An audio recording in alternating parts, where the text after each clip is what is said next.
ఇది ఈరోజు ఈ ఏడాదిగా ఏం ఇంప్లిమెంట్ చేశారు అంటే రెడ్ బుక్ గవర్నెన్స్ ఇచ్చారు.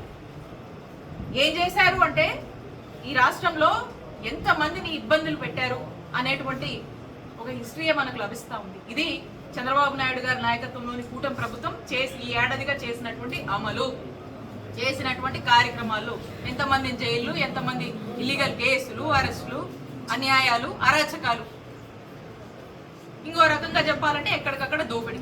ఇది ఈ రాష్ట్రంలో ఉన్నటువంటి ఈ 1 yearగా చంద్రబాబు నాయుడు గారి నాయకత్వంలోని ఈ కూటమి ప్రభుత్వం యొక్క ప్రోగ్రెస్ అని స్పష్టంగా ఎవరిని అడిగినా కూడా చెప్తారు. కానీ మా నాయకుడు జగనన్న మాత్రం ఇలాంటి వాటన్నిటినీ కూడా ఎప్పుడు ఏ రోజు ఎంకరేజ్ చేయలేదు. పద్ధతిగా చాలా ట్రాన్స్పరెంట్గా వెల్ఫేర్ని రాష్ట్రంలో పెద్ద ఎత్తున అమలు చేశారు. మహిళలకు ప్రాధాన్యత ఇచ్చారు. మహిళలకు భద్రత ఉండేది. ఈరోజు ప్రతి ఒక్కరికి